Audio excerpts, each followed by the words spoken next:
হযরত আব্বা জান আদমের কাছে ইবলিস এসে বলতেছে, আদম সারা জীবন কি জান্নাতে থাকতে চাও কিনা? এই আল্লাহকে দেখছো কেমন লাগছে? অনেক সুন্দর লাগছে। কয় আল্লাহর কাছে সারা জীবন কি থাকতে চাও কিনা? আল্লাহকে সারা জীবন কি দেখতে চাও কিনা? হা হা হা, আল্লাহকে তো সারা জীবন দেখতে চাই। এবার বলতেছেন, তাহলে আল্লাহকে দেখার ট্যাবলেট আমি তোমাকে শিখাই দেই, ট্যাবলেট আমি জানাইয়া দেই। এই ওষুধ তুমি কই পাইবা? যে ওষুধটা যদি তুমি খাও তাহলে আল্লাহর কাছে সারা জীবন থাকতে পারবা। আল্লাহ তোমার চাইলেও দূরে সরাই দিতে পারবে না। সেই ওষুধ কি খাইবা নাকি তুমি? এবার বলতেছে, হ্যাঁ, এই আল্লাহকে যদি সারা জীবন দেখতে পারে তো ভালোই হয়। কারণ নবীরা সবচেয়ে বেশি মহব্বত করতেন কাকে? আল্লাহকে। আল্লাহর কাছে সারা জীবন থাকতে চাই। এবার বলো ভাই তাড়াতাড়ি ঔষধ কোথায়?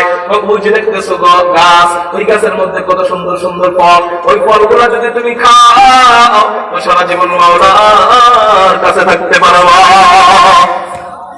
এই খুশির সংবাদ যখন শুনে যে আল্লাহর কাছে সারা জীবন থাকবে, এই খুশির সংবাদ শোনার সাথে সাথে আব্বা জান আদম খুশির ঠেলায় ভুলে গেছেন। আল্লাহ পাক ভুলাই দিচ্ছেন, কারণ না ভুলাইলে তো মানুষ হয় না, ইনসান আসছে না সিন থেকে ভুলে যাওয়া। আব্বা জান আদম ভুলে গেছেন যে আল্লাহ পাক নিষেধ করছিল ওই গাছের কাছেও যাবি না।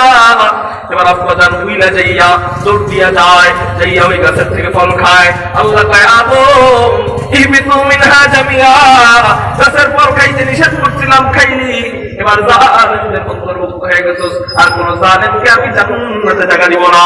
এবার তোরা সবাই একসাথে জান্নাত থেকে বের হয়ে যা। ইহবিতু মিনহা জামিয়া, আল্লাহ পাক বলেন, আমি বললাম জান্নাত থেকে তোরা বের হয়ে যা। এদিকে আল্লাহ পাক বলেন ইহবিতু মিনহা জামিয়া, সবাই বের হয়ে যা। আরেকদিকে আল্লাহ বলেন ইহবিতু মিনহা জামিয়া, তোরা দুইজন একসাথে বের হয়ে যা। কি বলছেন? এক জায়গায় বলছেন দুইজন বের হয়ে যা, আরেক জায়গায় বলছেন সবাই বের হয়ে যা। এই আপনারা যারা স্কুল কলেজে পড়ছেন, মাদ্রাসায় পড়ছেন, এরা তো এক বছর, 2 বছর, বহু বছর জানেনি। কিন্তু যারা মুরব্বীদেরকে বোঝানোর জন্য বলতেছি, যারা মাদ্রাসায় পড়েন নাই, স্কুলে পড়েন নাই, তাদেরকে বোঝানোর জন্য বলতেছি।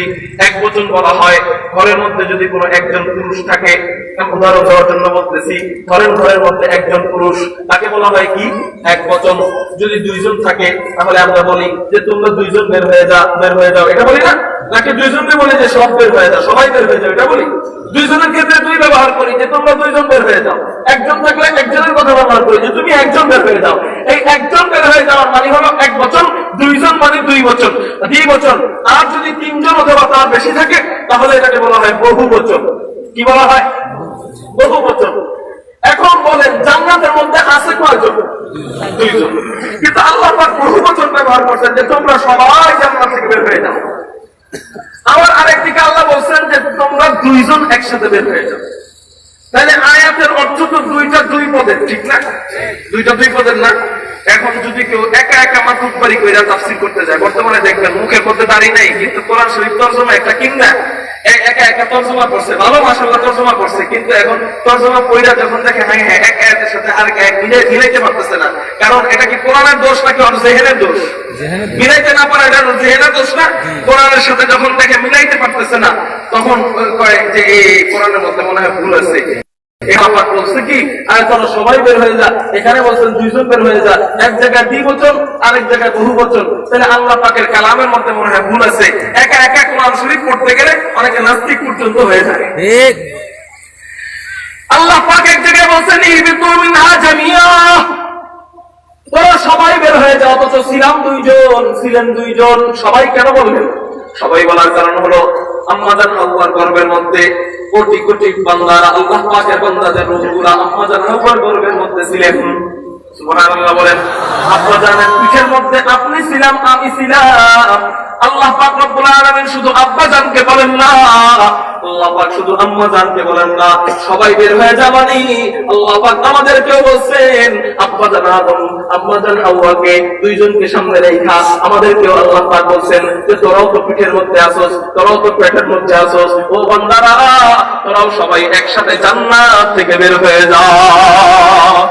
এবার বলেন আমরা সহ যদি জান্নাতে থাকি, 2 জনকে দেখা গেছে, বাকি জনকে অস্তিত্ব আল্লাহ পাক কখনো তৈরি করে নাই। এবার বলেন সবাই মিলে কি 2 বচন থাকে না বহু বচন হয়ে যায়? আরেক জায়গায় আল্লাহ পাক 2 বচন বললেন কেন? ইহবিতু মিনহা জামিয়া। এই মনে রাখবেন দ্বিবচনের সাথে সবসময় কিলাহুমা ব্যবহার হয়, কি ব্যবহার হয়? কিলাহুমা ব্যবহার হয়। দ্বিবচনের সাথে কখনো জামিয়া ব্যবহার হয় না। জামিয়া অর্থ সবাই, জামিয়া অর্থ কি? সবাই। এখন অর্থটা কেমন যেন হয়ে গেল, তোমরা দুইজন একসাথে সবাই বের হয়ে যাও। ইহবিতা মিনহা জামিয়া অর্থ কি হয়ে গেল? তোমরা ইহবিতা, আপনাদের যারা তো আলেম আলহামদুলিল্লাহ বুঝতেছেন, এই আলিফটা হলো আলিফে তাসনিয়া। ইহবিতা মিনহা জামিয়া, ইহবিতা মানে তোমরা দুইজন বের হয়ে যাও। আমার আল্লাহ বলেছেন জামিয়া, সবাই বের হয়ে যাও। এই জামিয়ার সাথে ইহবিতা কখনো মিলে না। আমরা কি বাংলা এটা বলি যে তোমরা দুইজন সবাই বের হয়ে যাও, এটা বলি? আয়াতের অর্থ মনে হইতেছে এমন যে তোমরা দুইজন সবাই বের হয়ে যাও, কিন্তু বলার দরকার ছিল যে তোমরা দুইজন একসাথে বের হয়ে যাও। ইহবিতা, ইহবিতা মিনহা কিলাহুমা বলার দরকার ছিল, কিন্তু আল্লাহ পাক কিলাহুমা বললেন না, জামিয়া কেন বললেন? এবার খুব মনোযোগ দিয়ে শুনবেন যে যদি কখনো দ্বিবচন দুইজনের সিগার সাথে, দুইজনের শব্দের সাথে জামিয়া শব্দ ব্যবহার হয়, তাহলে সেটা দুইজনের অর্থে থাকে না, সেটা অটোমেটিক বহুবচন হয়ে যায়। সেটা অটোমেটিক কি হয়ে যায়? বহুবচন হয়ে যায়। অর্থাৎ তোমরা দুইজন বাইক তো হইবাই, বাকি তোমাদের সাথে যারা আছে সবগুলারে নিয়ে বাইরে হয়ে যাও। সুবহানাল্লাহ বলেন। এবার আয়াতের সাথে মিলছে কিনা? এবার আর দুই আয়াতের মধ্যে বিপরীত কিছু আছে, একসাথে মিলে গেল না? আল্লাহ কইছেন ওদিকে সব বের হয়ে যাও, আরেক জায়গায় আল্লাহ পাক মুখাতাবদেরকে সামনে রেখে বলছেন তোমরা তো দুইজন বাইরে হইবাই, তোমাদের যেটি আছে সব কিছু বের করো। সুবহানাল্লাহ। আল্লাহ পাক আমাদেরকে বের করে দেয়, বান্দা তোদেরকে বের করে দিলাম, কিন্তু তোরা মনে করবি না তোদেরকে জুলুম করে বের করছি। তোদেরকে আমি জুলুম করি নাই। আমি কেন বের করলাম জানোস? আমি কেন বের করলাম জানোস? আমি তোদেরকে কত মহব্বত করি, তোদের জন্য আমি মাওলা সব কিছু বানাইছি, সব নিয়ামত আমি তোদের জন্য বানাইছি। ये जमीन मेरे लिए है, आसमां मेरे लिए। জমিন কাদের জন্য? বান্দা তোর জন্য। আসমান কাদের জন্য? সব তোদের জন্য। সাত আসমান তোদের জন্য, সাত জমিন তোদের জন্য, আট জান্নাত তোদের জন্য, সবকিছু তোদের জন্য, ফেরেশতারা তোদের জন্য, হাজার কোটি মাখলুক তোদের জন্য, এমনকি জিন পরি এগুলাও যে দেখতেছো এগুলাও কিন্তু তোদের জন্য, এমনকি আমি আল্লাহ তোদের জন্য। এই সবকিছু তোদের জন্য বানাইলাম। এবার আমি একটু দেখতে চাই, আমি তো তোদেরকে ভালোবাসি, এই পরীক্ষা তোরা আর কি নিবি নতুন কইরা, কিন্তু আমি একটু দেখতে চাই তোরা আমারে কতটুকু মহব্বত করস। এই মহব্বতের পরীক্ষা নেওয়ার জন্য আমি তোদেরকে জান্নাত থেকে বের করে দিলাম। সুবহানাল্লাহ বলেন। এই মহব্বতের পরীক্ষা নেওয়ার জন্য জান্নাত থেকে বের করে দিলাম। আমি তোদেরকে জুলুম করে বের করি নাই, রাগ হয়ে বের করি নাই। আমার উপর তোরা কষ্ট পাইস না। একটা উদাহরণ আপনাদেরকে দিই।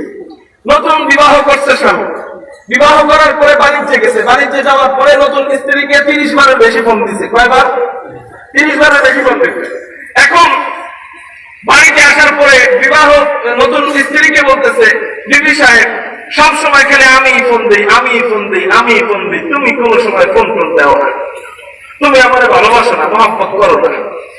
এই কথা বলার পরে স্ত্রী বলতেছে আচ্ছা ঠিক আছে, এবার থেকে দেখা যাবে কে কারে কত ফোন দেয়। এখন স্বামী পরবর্তীতে বাণিজ্যে গেছে, বাণিজ্যে যাওয়ার পরে এখন আর স্বামী তারে ফোন দিতেছে না। ফোন দিতেছে না কেন বলেন তো? রাগ হয়ে দিতেছে না, নাকি পরীক্ষা করতে চাইতেছে যে আমি তো ভালোবাসি, এটা তো স্ত্রী জানেই, স্ত্রী আমার কতটা ভালোবাসে, কতটা মহব্বত করে এবং কতবার ফোন দেয়, আমি আজকে এটা দেখতে চাই, এটা পরীক্ষা করতে চাই। এবার বলেন এটা কি পরীক্ষার জন্য না রাগের জন্য? রাগের জন্য। রাগ হয়ে ফোন দিতেছে না নাকি পরীক্ষা করার জন্য? ঠিক আল্লাহ পাক রব্বুল আলামিন বুঝাইতে চান যে আমি তো তোদেরকে ভালোবাসি, তোদের জন্য আমি মাওলা জান্নাত বানাইলাম, এখন আমি একটু পরীক্ষা করতে চাই তোরা আমারে কতটুকু মহব্বত করো, সেই পরীক্ষার জন্য আমি তোদেরকে জান্নাত থেকে বের করে দিলাম। বাবা সন্তানকে পড়ালেখা ঠিক মতো না করলে ঘর থেকে বের করে দেয়, এই বের করে দেওয়ার জুলুম না। এই বের করে কেন দেয়? যে পড়ালেখা যদি পারো, পরীক্ষা যদি সাকসেসফুল হও, তাহলে ঘরের মধ্যে ঢুকাবো, আগের থেকে মহব্বত আরো বেড়ে যায়, ঘরের থেকে বের করে দেয়। এই বের করে দেওয়া কোনো জুলুম না। আল্লাহ পাক রব্বুল আলামিন জান্নাত থেকে বের করে দেয়, ইহবিতু মিনহা জামিয়া, তোরা সবাই একসাথে জান্নাত থেকে বের হয়ে যা। কিন্তু পরীক্ষার হলে যাবি, পরীক্ষা দিবিটা কি? আল্লাহ পাক বলতেছেন কি? বুঝাইতেছেন আল্লাহ পাক আয়াতের অর্থ হলো পরীক্ষা দিবা, পরীক্ষার হলে যে তোমরা যাইবা, এই পরীক্ষার হলের মধ্যে পরীক্ষা দিবাটা কি, এর বিষয়বস্তু কি? এর বিষয়বস্তু আমি মাওলা তোমাদের জন্য নির্ধারণ করে দিলাম। ও বান্দারা কান পাইতে শুনে রাখো, ইম্মা ইয়াতিয়ানুকুম মিন্নি হুদা, ইম্মা যখন যেই সময় যেই যুগে, খুব খেয়াল করেন, ইম্মা অর্থ কি? এখানে অর্থ করব যখন যেই সময় যেই যুগে, তোমাদের নিকট আমি আল্লাহর পক্ষ থেকে হেদায়েত আসবে।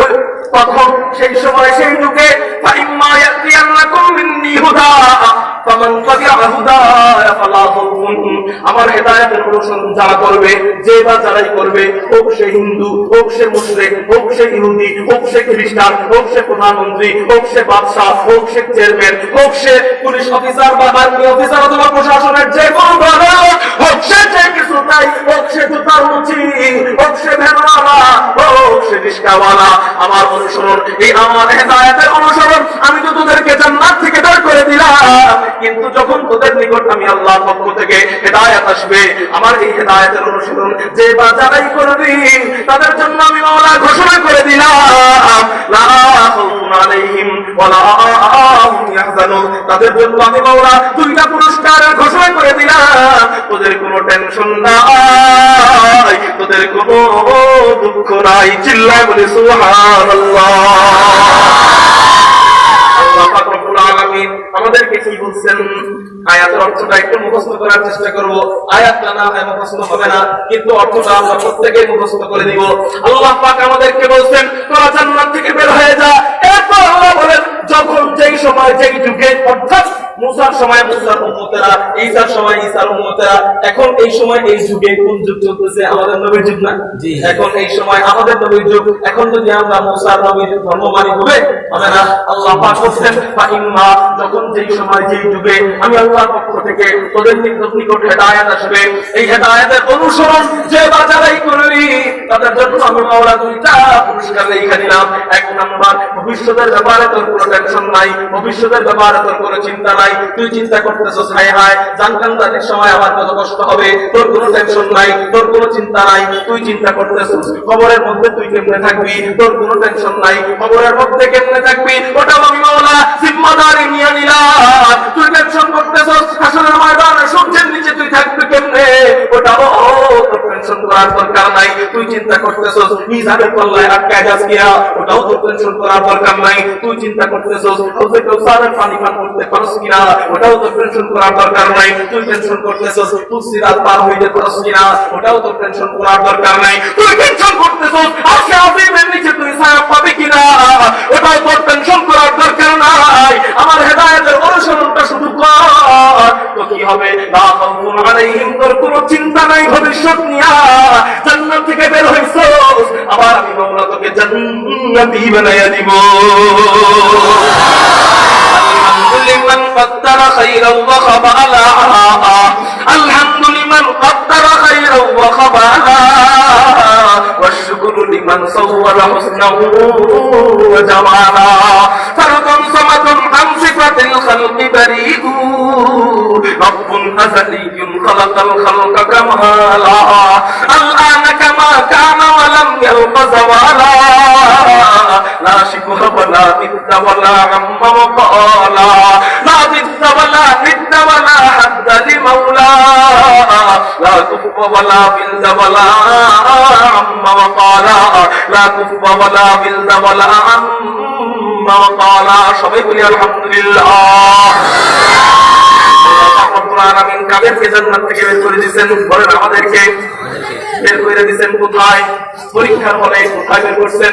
বাংলাদেশে বের করছেন। বাংলাদেশ নাম কি তখন হয়েছেনি? বের করছেন কোথায়? পরীক্ষার হলে। পরীক্ষার হলের সাত কোনটা? সাত হলো আসমান, বিছানা হলো জমিন, পরীক্ষককে পরীক্ষক স্বয়ং আল্লাহ।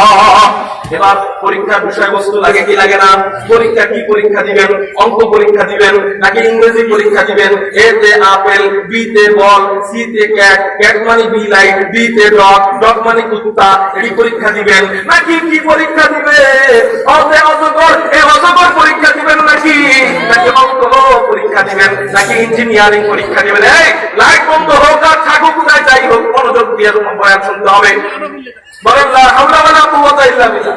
এই লাইট ম্যানটা কোথায়? মাইকে সাউন্ড কমাই দিছে। হ্যাঁ, তো বলতেছিলাম সবাই এদিকে খেয়াল করেন। এদিকে যদি ভূমিকম্প হয়ে যায় তারপরেও ডাইনে বামে বয়ানের শেষ পর্যন্ত আমরা তাকাবো না। কারা কারা রাজি আছেন? আল্লাহু আকবার। আল্লাহ কবুল করে হাত নামান। বয়ান কি বেশি খারাপ লাগতেছে নি? রেখে দিব? আলোচনা সংক্ষেপ করে দেই? আমার কষ্ট লাগে না? সকালে রওনা দিয়েছি শরীয়তপুর থেকে। হ্যাঁ, রওনা দিয়ে ফেরি পার হইতে লাগছে 3 ঘন্টা। ফেরির উপরে শরীয়তপুর আরো কত দূর, প্রায় 4 ঘন্টার রাস্তা। ওখান থেকে 4 ঘন্টা ফেরি পার হয়ে, ফেরি 3 ঘন্টা। ওই মামার থেকে আসতে আসতে সারাদিন গোসল করার সময় পাইনি। কথা বলছেন নি? আইসা এখানে ওযু করছি, সাবান দিয়ে একটু মুখ টুক ধুইছি, এর পর্যন্ত সময় পাইনি। এই সারাদিন কষ্ট করে আসছে আপনাদের জন্য, আলহামদুলিল্লাহ। আইসা আপনাদেরকে দেখে আমার মনটা একদম ঘুরে গেছে। আপনাদের মাহফিল দেখা, আপনার ওলামায়ে কেরামদের উপরে আপনাদের আগ্রহ। একটা এলাকার মধ্যে মানুষের চাওয়া দেখলেই বোঝা যায় আলেম কতটা এই এলাকার মানুষ মহব্বত করে। দেখবেন যদি আলেম মহব্বত না করে ওয়াজে বলবো কেমনে জানেন?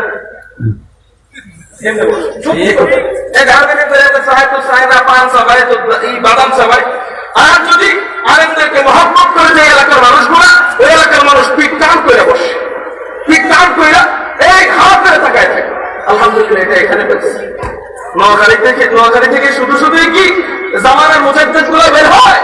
নোয়াখালীর থেকে অনর্থ কি আলেম বের হয় না? নোয়াখালীর আলেম এই কারণে বের হয় যে নোয়াখালীর মানুষগুলা আল্লাহ পাকের মেহমানদেরকে জীবন দিয়ে মহব্বত করে। তো বলতেছিলাম, আলোচনা বেশি লম্বা করবো না, আমারও তো কষ্ট হবে, সারাদিন জার্নি করছি, আপনাদেরকেও কষ্ট দিব না। আল্লাহ পাক যে কথাগুলো বলবো বলতেছি, আল্লাহ পাক আমাকে আগে পরে আপনাদেরকে আমল করবার তৌফিক দান করুক, সবাই বলি আমিন। তো বলতেছিলাম, আল্লাহ পাক রব্বুল আলামিন আমাদেরকে এবার পরীক্ষার হলে পাঠায় দেয়। পরীক্ষার বিষয়বস্তু কি? অঙ্ক বই, বাংলা বই, ইংরেজি বই। পরীক্ষার বিষয়বস্তু আল্লাহ পাক দিয়ে দেয় হিদায়াত। কি হিদায়াত? এখন হিদায়াতের অর্থ কি? হিদায়াতের অর্থ কি? হিদায়াতের অর্থ হলো, মুফাসসিরিন কেরাম বলেন, হুদা ফাইম্মা ইয়াতিয়ান্নাকুম মিন্নি হুদা। এই হুদা শব্দের অর্থ হলো 2টা জিনিস। কয়টা জিনিস? এক হলো কিতাবুল্লাহ, আল্লাহ পাকের কিতাব অর্থাৎ চিঠি।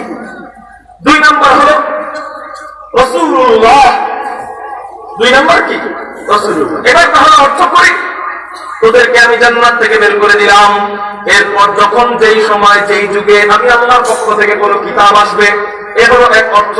আরেক অর্থ, তোদেরকে আমি জান্নাত থেকে বের করে দিলাম যখন যেই সময় যেই যুগে আমি আল্লাহর পক্ষ থেকে তোদের নিকট পয়গম্বর আসবে, তোরা যদি সেই কিতাবের, সেই রিসালাতের, সেই পয়গম্বরের, এই 2টা অর্থ, সেই রিসালাতের, সেই পয়গম্বরের অনুসরণ যদি তোরা করো, তো কি হবে? ফামান তাবিআ হুদায়া ফালা খাউফুন আলাইহিম। ভবিষ্যতের ব্যাপারেও তোর কোনো টেনশন থাকবে না, পিছনে রেখে যাওয়া জিন্দেগির জন্য তো কোনো চিন্তা থাকবে না। আল্লাহ পাক রব্বুল আলামিন আমাদেরকে পরীক্ষার বিষয়বস্তু দিয়ে দেয়। এবার পরীক্ষার হল হলো, হলের আসমান, হলের সাদ হলো আসমান, বিছানা হলো জমিন, পরীক্ষক হলেন আল্লাহ। পরীক্ষার বিষয়বস্তু হলো কিতাবুল্লাহ, পরীক্ষার নিয়ন্ত্রক হলেন মুহাম্মদুর রাসূলুল্লাহ সাল্লাল্লাহু আলাইহি ওয়াসাল্লাম। পরীক্ষককে একটু চিল্লায় বলেন কে? পরীক্ষার বিষয়বস্তু কি? কিতাবুল্লাহ। এখন এই সময় এই যুগে কি? আল্লাহর কিতাব না, কোরআন কারীম না। পরীক্ষার বিষয়বস্তু কি? নিয়ন্ত্রক কে? পরীক্ষার নিগরান কে? পরীক্ষার নিগরান হলেন রাসূলুল্লাহ সাল্লাল্লাহু আলাইহি ওয়াসাল্লাম। বিষয়বস্তু কিতাবুল্লাহ। পরীক্ষার আসমান হলো, পরীক্ষার সাদ হলো আসমান, বিছানা হলো জমিন, পরীক্ষা মেনেওয়ালা হলেন আল্লাহ। বিষয়বস্তু কিতাবুল্লাহ। পরীক্ষা নিবেন কে? পরীক্ষা নিবেন তো আল্লাহ। এবার পরীক্ষা নিয়ন্ত্রক কমিটির প্রধান কে? আদিয়াতুল ফখর রাসূল ইমামুল আম্বিয়া সাইয়্যিদুল আম্বিয়া সাইয়্যিদুল খালায়েক আহমদ মুজতবা মুহাম্মদুর রাসূলুল্লাহ সাল্লাল্লাহু আলাইহি ওয়াসাল্লাম। এবার বুঝছেন নি হিদায়াতের কয়টা অর্থ? এই বলেন 2টা। মনে আছে নি? কিতাবুল্লাহ, সবাই বলেন এক।